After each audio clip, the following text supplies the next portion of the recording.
Hello, hello, hello. Welcome back to Exotic Wine Travel. I'm your host, Matthew Horkey. We're doing something a little bit different right now with the way the world is these days. So we're going to have a little chat about the future of wine communication. And I thought it'd be great to have somebody I call a friend, somebody I've known now the whole time I've been in the wine industry for the last 5 years. Paul Caputo, he used to be an importer. He owned a wine bar, and now he has his own content website, wine database called Vinorandum. So thanks for being on. Yeah, cheers, Matt. Thank you for inviting me. It's obviously a brave new world we're about to step into, I assume.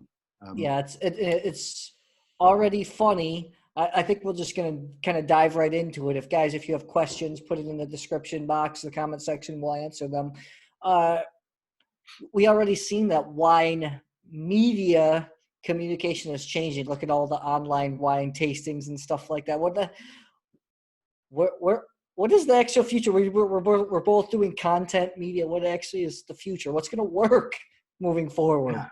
Yeah. Great question. I mean, I would have never dreamed of doing this kind of video even 2 months ago, and I'm finding that my calendar is clogging up with opportunities to talk to people all over the world. It's great, obviously, but already are we at risk of becoming bored of watching people's head and shoulders, intruding into our Facebook feed?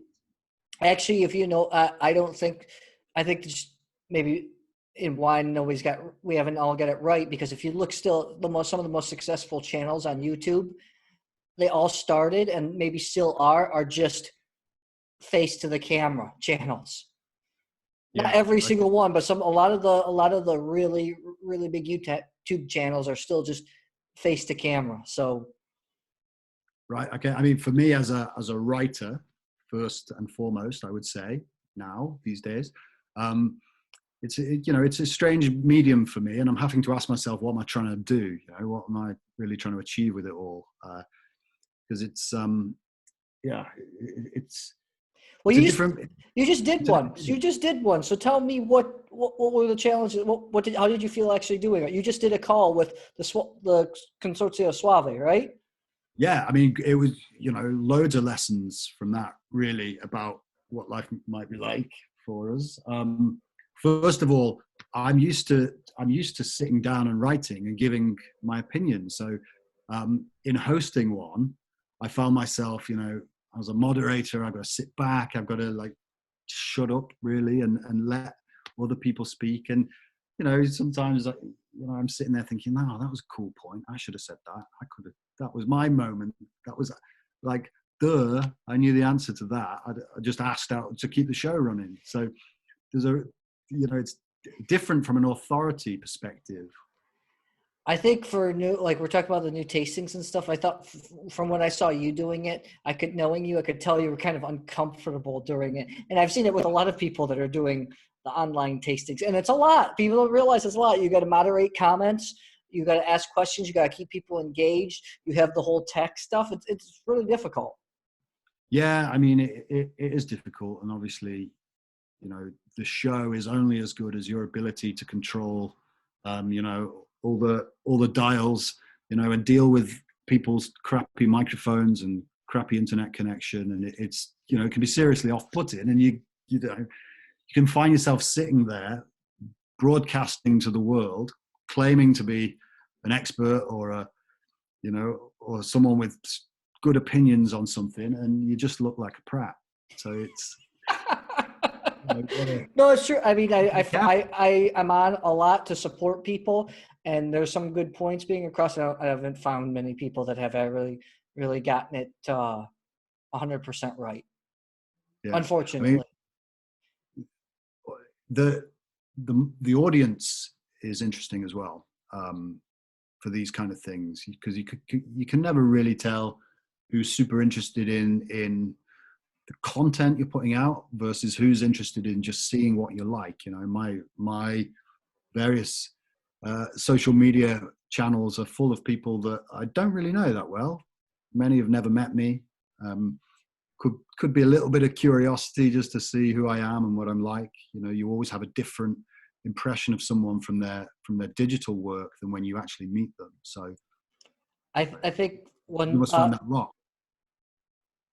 You're right, and I think what most people kind of throw something up there, but haven't really built the audience yet. I think the best, for me personally, the best that I saw who's doing virtual tastings 20 years ago was Gary Vaynerchuk at Wine Library TV, because of course his parents owned a wine store, so he's sending out packs of secret wines and then doing a show for people to taste along with him. But he was doing that after he'd already built up the audience.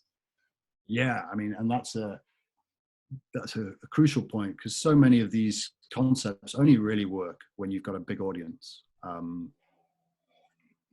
Not just big, dedicated. I said not big, dedicated. You don't have to have a big audience, a dedicated one. Yeah, true.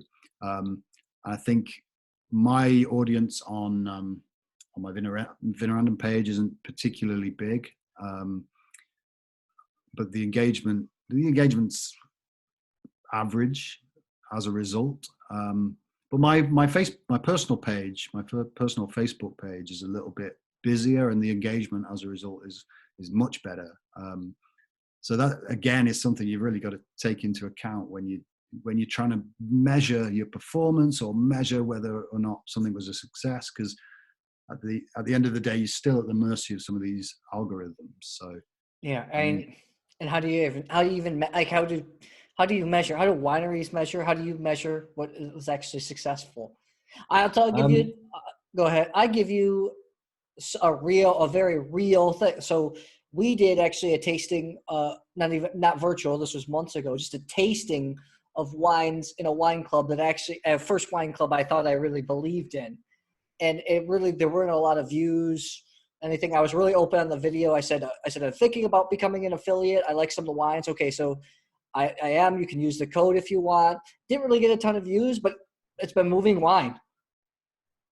Yeah.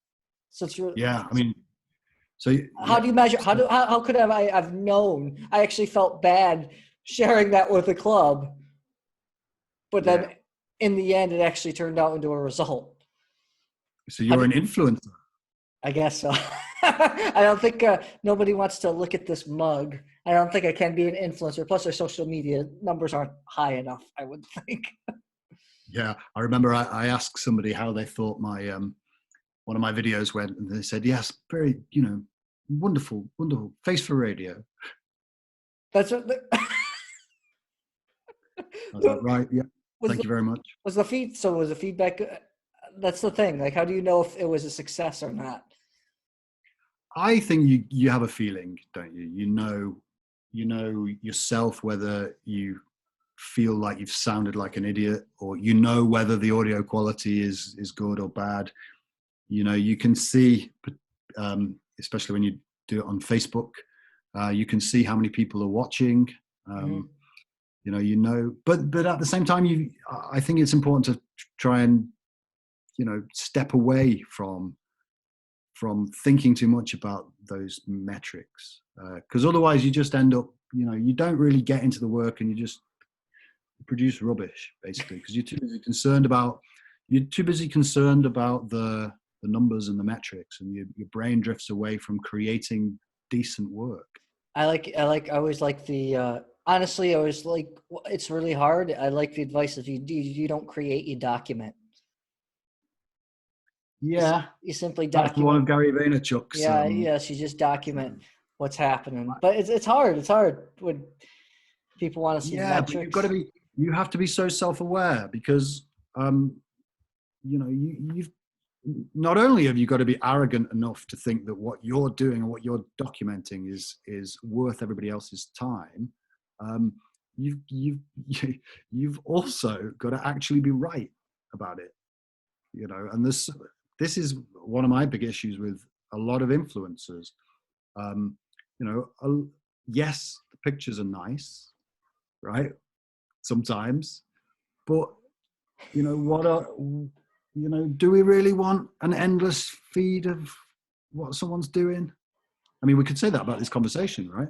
Yeah, no, Going on that is so funny because I'm actually, we're not influencers. We're not paid to do posts. Plus, our social media is not big enough. Like, for instance, a partner, she doesn't want to to have those kind of photos. So we're kind of in between, and I see pros and cons, like you say. We've been on trips with some, and sometimes I don't know how much they actually know about wine. Some I actually have been pretty impressed with the knowledge, and then it's like you said, is that real? Are they really effective? Influencers. Yeah. How do the people measure it? I mean, for me, as a wine writer trying to, make his way in a very difficult world where it's not easy to find any paid column space, and painfully aware that you probably got to build your own business first, Mm-hmm. and provide an endless amount of value just so you can write a column that somebody reads. Influencers are a bit of an irritating concept for me, to be honest. But they serve a purpose, and if their metrics can be proved, if their results can be proved, which so many, from what I understand, can't be proved, then great. Yeah, I mean, why would a winery or a wine retail shop not enlist the help of an influencer in order to gain more exposure? I think from what I've seen, um, uh, I think that influencers in the wine space are far less evolved than influencers in other sectors. Uh, so, I'm gonna share something that I could actually measure, which changed my thoughts. So I remember we were talking about this one night actually in Puglia on the rooftop. I was at the wine writer symposium, the symposium of professional wine writers at Napa Valley. Happens every year. Yep. They pay the fellowship for 30 people. So I was selected. I was there. They have that year. Stephen Spurrier was the main speaker. They've had Parker speak. I mean, they have some really serious people. And one of the panelists mentioned influencer, and all the writers in the crowd just moan. Ugh! And Yep. I really wanted to ask them. I should have said something. I really wanted to ask them. I wanted to say, what is the difference, between an influencer's revenue model in your magazines?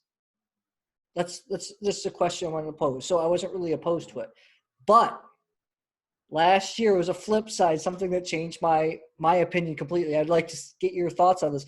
So you won the Millesimo Blog Award for what category were you? We were in competing categories. You were For literary writing, editorial, yeah, and that's right. and Editorial. I wasn't, so I had to do the public vote. So I had to ask people to vote for me to win. Uh-huh. And the same thing last year. I was shortlisted and I did. And last year I said I don't want to do the stupid thing asking for votes. I really didn't want to do it. And our friend Fabian was like, just do it. So last year I was up against a pretty big influencer. Actually, I was in the same category with two. And I didn't start. You have a whole week to vote, and I didn't push for votes until the third day. And I ended up finishing. Shereen and I ended up finishing second, and we weren't even pushing her. And this year, I was also in a category with an Instagram influencer that had huge numbers. And I was actually a little bit worried, but I said, okay, you know what? I'm gonna push. I'm gonna ask for votes, publish things on our website, our social media, and I ended up winning. And the influencer, she finished fifth. Yeah, I mean, so is that depressing? I mean, we haven't actually mentioned whether or not the work was any good. It's basically a question of how many numbers each person had in order to secure enough votes. So for me, this is one of my issues with the whole influencer circle, which is it simply comes down to numbers, and that's fine, right? That's how business works. Results are all that matters at the end of the day. But I suppose the kind of wine writing that I like to do, and the kind of wine writing that maybe I see myself taking forward in the future, has slightly more of an artistic nature about it. You know, I want to write about stuff that's interesting to me, and often that's a bit more obscure, and often nobody has any clue what the grape is or the producer is, or even, you know, I mean, you focus in on Armenia a lot. You know, most people don't even know where Armenia is. So, you know, that kind of stuff can get squashed a bit when the focus becomes just about. So you're saying there's no market for it at all? Do you think there's no market for it? Is that why No, there's definitely a market, but I think for now, at the moment, it's wine writing, wine journalism, wine criticism, and PR, and everything to do with wine communication is just lumped in this big blob together. And I think they are hugely different. They're hugely different in what they set out to achieve. But as a wine writer who needs access to things, I need access to wineries and to wines and to people and events.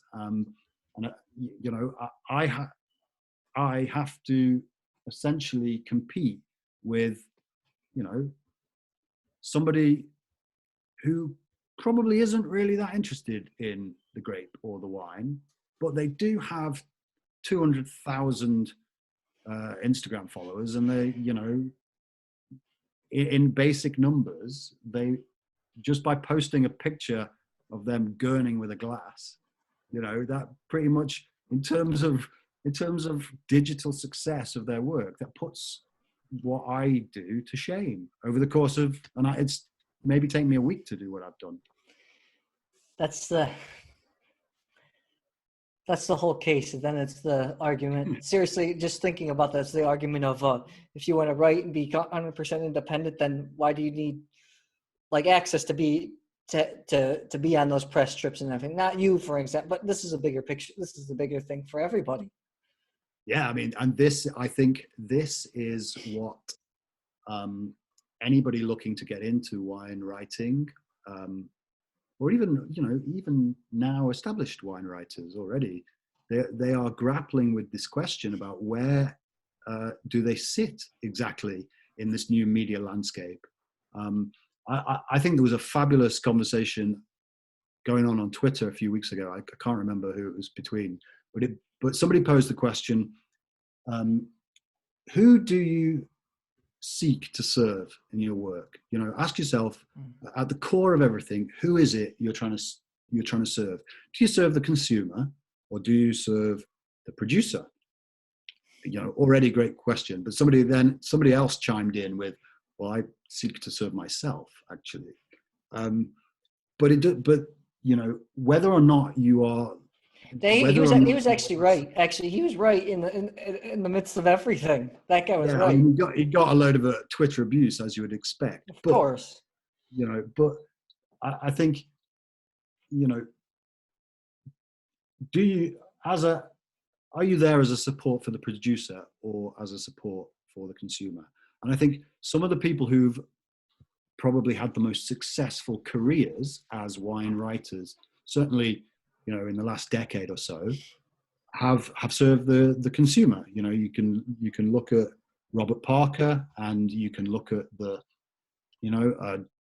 Jancis Robinson, I suppose, although she probably slightly straddles the fence a bit. But, you know, certainly the group of writers that have come through Parker's publication, you know, they've served the consumer, and as a result, they've been required to be very strict about, you know, their independence.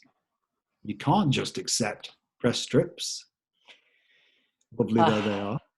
I don't know how many people can be independent in writing, in wine writing. I mean, this is something I throw around with myself. I mean, do I even want to be independent? You know, yeah, okay. If I have a subscription base of 50,000 people who are interested only in scores, and they value the 91 points over the 90 points, and they want absolute trust and faith that there is zero compromise in that score, and it's been allocated to the best of the taster's opinion at the time. Then that's something that you've got to do, and you've got to show, and that's how you're going to make your money. It's real. I can tell you for independent, for when we started, we were 100% independent. 100, like the first, especially our last wine book, Cracking Croatian wine. I bought all the wines to taste through. I paid for all the tastings to go through. I mean, hardcore. And it's so funny. I remember getting a review in JancisRobinson.com, and they questioned one thing. I was like, this is 100% independent. On the flip side, I found, in order to have knowledge, to create content, to write, that not being independent, being on press trips and stuff, I've got access to obviously you get access to humongous number of wines that you can taste, you can compare. You go places like, for instance, last couple of years I've been going to the Douro. You can't go to the Douro. You can't go into the Quintas, into the Douro, unless you're in the wine industry in some way, shape, or form. So yeah. So I mean, you have to be big and famous before you can get access, and you can't be big and famous unless you get access. So that is certainly a challenge for young writers trying to break in. I think the lack of paid column space is obviously another big barrier to entry. And I think because it's such a notoriously difficult space, a lot of people hedge their bets, right? So they don't really say what they think because they can't, because next month or next year they may have to be working in a different area of the trade. It's very tough. I mean, would you call yourself a wine writer or an influencer or something in between? I think a communicator. We're definitely not big enough social media audience to be influencer. Nobody wants to pay for this mug. I do find that, these days we're on press trips a lot. We get lots and lots of samples to evaluate. And then I can see where it can become a real problem for people. Say, like, are they serving the consumer or are they serving the producer? What I do, and I'm not 100% perfect on it, but I've been trying to do it the best I possibly can, is, for instance, if we're on a trip, I do make sure to produce some kind of content, video or article, but it's going to be about something that I like. I want to like. And you know what? I just watched Robert Joseph's, one of his podcasts with editors. In wine writing, it can't always be about the good. It's got to be about the bad too. So yeah. I actually have been thinking about that recently, the last couple months, actually thinking about that. But that's very difficult, right? Yeah, it's really difficult. There is clearly a So for instance, for all our samples, I score all of them in Vivino. I don't write all about them on our website, but I write about the good ones on the website, the ones that I really think that I recommend. I'm behind. So if you read anything on our site, that's something that I really believe in. Vivino, I put everything in. I had a pretty famous, pretty powerful man from Croatia actually leave some pretty nasty comments on one of my scores of one of his wines. It happens a lot, actually. It happens a lot. I get a lot of emails, stuff like that. But yeah, well, I mean, as you know, Parker was always getting producers, messaging him saying that they don't agree with his scores. I actually thought, though, agreed when the scores were good. Yeah, of course. I actually thought, though, recently, do I need to be a little bit more?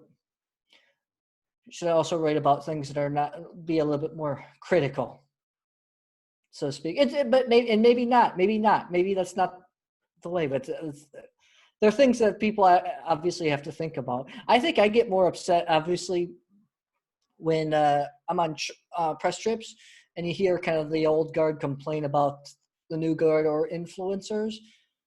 But then sometimes when they go back, they're not producing any content about the trip and not writing about the trip. And then I'm thinking, so why are you complaining about not getting more invitations or not being on more trips? I mean, that is something that I think about a lot, actually, because, you know, you're invited on a trip and you say yes, obviously, or at least, you know, I do, because I don't currently have anything that I would call a conflict of interest. So I say yes. But, you know, there is the implication that you're required to produce some content, and it's not called an article now. It's not write an article, it's produce content. And so, you know, especially when I go with you and Fabian, you know, and you guys get all your posh cameras out and you do all your drone flying, and I'm thinking, not geez, me, Fabian, not me, Fabian. You know, you're like flying, providing panoramic aerial views of the terrain and everything, and this is clearly going to be good content. And I'm sitting there thinking, oh, I'm going to write about the seafood here. I'm thinking, Jesus, like I'm you know, clutching for a story sometimes when there isn't one. But you feel obliged and compelled to do something, to write something. I've heard. And so, sorry, Matt. Go ahead. Just to embellish further. So, one additional little, you know, bit of work you can do is start documenting your trip all over social media. And then, of course, you are back into this circle of numbers and engagement with your posts, and, you know, round and round the circle goes. So funny. But where's the business model in this? Yeah, that's the hard thing. That is the difficult thing. But yeah, I think what you have you're up against. So I do this full time. I have no side job. I do this full time. You're always up against other writers are up against. You know, most people on the trips are doing it part time. They write an article here or there, or influence either. Maybe some people are doing it full time. Maybe some people are not. They're just doing it kind of half the time. So that makes it difficult too. Yeah, I mean, obviously there's a mini bit of competition, I assume, with various people. You know, who's got the authority to be commenting on various places or producers.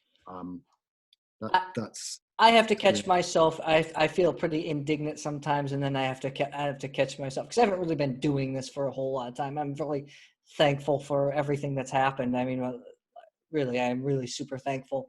But I do get indignant sometimes when I see like maybe more kind of famous writers, or maybe even MWs or whatever, write about places we're quite familiar with, and we travel full time, so we're really in the thick of it, writing some of these articles or getting on some of these trips. But I always have to catch myself, because that's exactly what I complain about.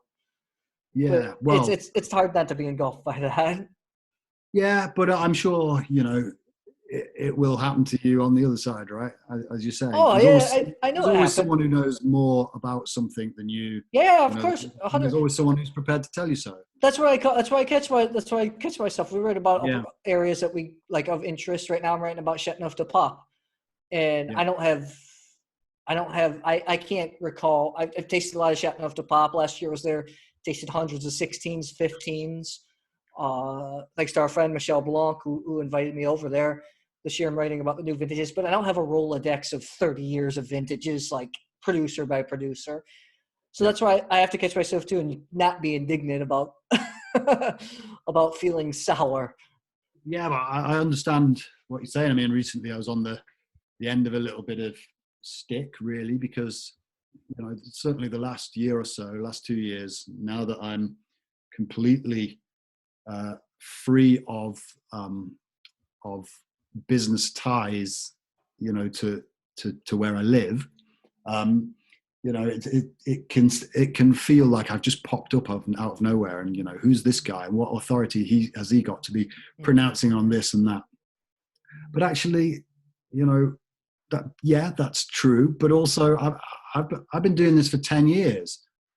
Since I left university, I've been in the wine trade, and so because I started at a time when the demise of wine publications and column space, you know, was starting, I feel a little bit like, well, blogging was the only platform that was available to me. But I'm now lumped in this sort of slightly derogatory, you know, stigmatized category of you're just a blogger. There's real wine writers, and then there's just bloggers. You know, I think like, Jesus, I've been doing this every day for 10 years. Like, I'm more than a blogger, mate. I actually don't get as upset when people maybe just will say just blogger. I think from my point of view, I actually look to serve the crowd, our followers, basically. So I can go in, for instance, let's say the example I just used, Shut Enough to Pop. I can tell the people that follow us, they follow us for a reason. So I'm going to talk to them about Shut Enough to Pop. Yeah. For instance, I guess if some Rhone specialist or something doesn't want to read they're not going to read my stuff anyway. Yeah. Well, I mean, so do you find it helpful to not pigeonhole your audience as either consumers or, you know, or the wine trade? Can you clarify the question? Sorry, Yeah. So, I mean, when you said there before, you seek to serve your audience, right? Whereas I previously had articulated it as, you know, you seek to serve the consumer or the producer or the trade. So do you find it helpful not to make that distinction, and actually you serve people that follow your page and your work? I think maybe it's a mistake of mine that I haven't made I haven't distinguished the two, but I do lump it two together because if we have some dedicated readers, everything from actually a big chunk is retirees. Actually, I just want to learn about new stuff that have got stuff to do, but also winemakers follow us, especially actually from the odd regions, and they kind of want to know what's happening in these new regions. And I've also got established winemakers curious about what's happening in Eastern Europe or Mexico and all these weird things. And then, so yeah, I guess I just create in my own voice at this point in time. Maybe do you have a big long-term view of the business model and what you're actually trying to do, or are you? I actually think that honestly, we'll do some side things as well, but as the website goes, it's kind of, well, I see obviously just to build the audience more and more and more. Like for us, what we are off the website is it's basically just affiliates, and we always state it very, very clear, really, really clear. It's at the bottom of everything. I even state on the bottom if I was on a trip, if I was on a press trip, or if I did everything independent, because last year I was in Germany for a month. I mean, it was all accommodation. Everything was on me. Visits, everything was on me. Producers obviously were nice enough to let me in and taste old vintages or give me a sample or two, but I state that really clearly. And then for YouTube, it's I'm on AdSense, so it's YouTube ad revenue. I'm not taking. There was 2 sponsored videos, and we made one. I've only got paid for one. It's very clear we made a whole. This is brought to you by yada yada yada. See, I think that some sort of blending of business models like that is probably the way things are gonna have to happen. You know, well, Decanter's doing odd already. Right?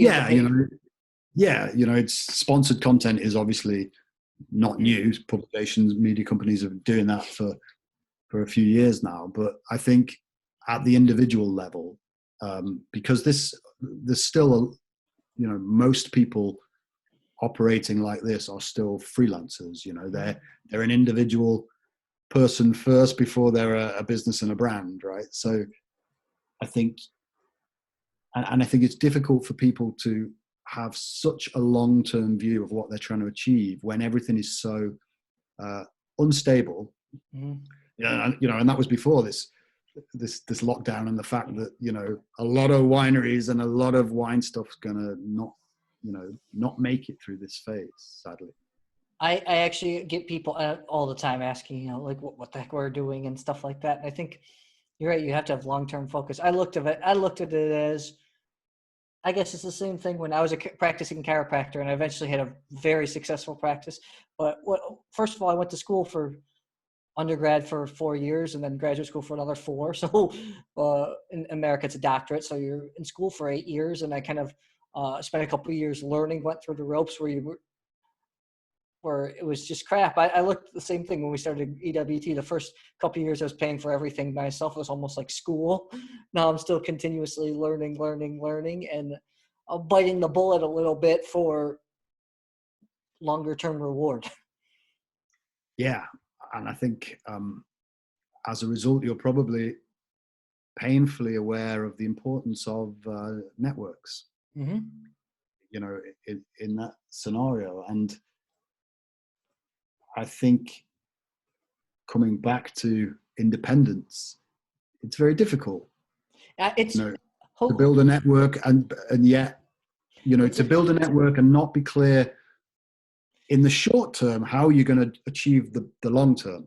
Because the wine industry is archaic in a way. It's 100% relationship. Well, that's what makes wine so great anyway, right? Relationships shared with friends, family, and that's how the business is. It's I would have to say it'd be pretty darn difficult to be 100% independent unless you're obscenely wealthy, because now the prices of reference wines are ridiculous, ridiculously high. Yeah. I mean, Well, I mean, certainly Bordeaux, Burgundy, some of the, you know, speaking of, I really hate this. And you probably face the same thing. You've been in the industry for 10 years. You know, we've been in for longer, right? You've been for longer, right? How long have you been in for?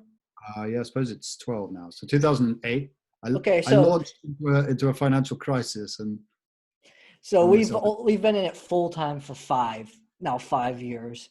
And then also before we were more higher level consumers. And I hate just because we're young and new. Some of the old guys, some people think we have no idea of the references and stuff. I know I'm on trips with writers sometimes that haven't tasted a lot of references. Especially in Europe, I know a lot of people that put their nose up against like some wines from the New World. How can you have reference if you haven't tasted like the great cabs from Napa, for instance?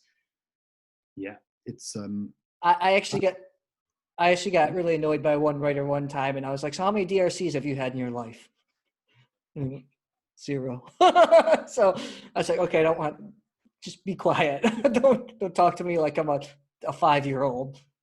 Yeah, I mean, and that's the balance, isn't it? Because, you know, you know how much you've had to learn to get to where you are, right? But you also know how far there is to go before you would feel comfortable, you know, talking about, you know, assuming, Matt, that you're an aspirational young man keen to make his mark in wine communication, then you know probably how far there is to go. Same with me. It's unlimited. It's unlimited. But you know, but it's difficult, isn't it? How do you get to taste? How do you do it? How do you get the knowledge required? I actually look at you're right. It's access knowledge is increased exponentially if you're invited on media trips, on press trips. It happens it's you learn the learning curve is way shorter if you're on these trips and have access to taste all these wines and visit all these estates and see things firsthand. So yeah, I mean, so this would obviously have been my first en primeur campaign in Bordeaux. Me too. Not for this. I actually, for everyone that doesn't watch, Paul and I were both the Millesimo blog award winners. I had to I had to ask for votes. Like I shared that story earlier, I think. And you won flat out because you're a better writer. Oh, stop Asshole. it. No, I'm just joking. And this would have been my first on premiere too. Bordeaux's not an area that I can. I've tasted a lot, like some of the references, older vintage. I love drinking old Bordeaux, but I don't know it professionally Yeah. very Yeah, I well. mean, I've sold Bordeaux and served Bordeaux in the bar, and obviously been, an admirer from distance of the wines and the various appellations. But I think that I was really looking forward to this I entrepreneur. was so bummed. You You know, know, it's okay to not know about areas professionally. That's what I've learned. At first, I thought I had to know everything, but it's okay. And I think one of the best pieces of advice is I have a guy that started a website, and a very successful website in the Nordic countries. Is read very well read. He's an ex investment banker, so obviously he was tasting really really good stuff, and now he's just in wine media. I think just for something to do. I remember him looking at me. We were having a deep conversation. And he said, "Don't listen to all these writers. Everything. He said they're all insecure." He said, "You can't know everything about wine. It's impossible." yeah, yeah. I mean, somebody gave me, a couple of people recently have given me some advice, which is to specialize, become an absolute world-renowned expert in one smaller area, and use that to launch yourself. And I think that is obviously sound advice. It's very difficult to argue with that. Personally, I find that a bit challenging because I feel like if I'm working for myself, if I'm freelance, if I'm having to really build my way around, if I'm having to make sacrifices to stay in this industry that I love and do things the way I want to do it, then I should be at least allowed to pick and choose and go where my interests take me on any given day. But obviously that's probably not sensible advice. So Italy has obviously become my fallback area where I'll I focus think on. I honestly think, because I've questioned that for ourselves too. Obviously, we become kind of more specialists in Eastern Europe. That's what Mhm. people know us mainly for. Even though I'm in Italy about 8 times a year, I'm in Portugal every year, California often, but Spain is a blind spot. I love Spanish wine, and I'm not there very often. Uh, I think YouTube still, for a website, for kind of our books and stuff, maybe specialization's okay. I think for YouTube, it doesn't matter. Yeah, That's it's just just that's just my thoughts. just about feeding the content machine. That's just my thoughts. I think that's, and So I've stuck with you. I've stuck with YouTube from the beginning, even though my channel. So funny when I tell people, I'm like, actually, we're one of the bigger wine channels in wine, even though it doesn't mean anything in the grand scheme of YouTube. But I've always thought, and I've heard other prominent critics talk about this. If somebody with video, if somebody could really, really get it figured out, they could be really supremely successful and influential. yeah, well, there's that word again, Yeah. influential. Um, you know, yeah, in the same way you have to specialize in an area, probably at first, you probably have to specialize in a delivery method. Um, for me, it's not video. Video is definitely not my thing. But I could, writing is my thing. But I could maybe envisage some audio, podcasting. That's probably something, especially now that I can't. It looks like I'm not going to be able to travel for 12 months, maybe more, which is obviously a complete disaster. Um, I probably podcasting is a method I might look at, personally. We'll see. It's But just to elaborate, sorry, yeah. um, in terms of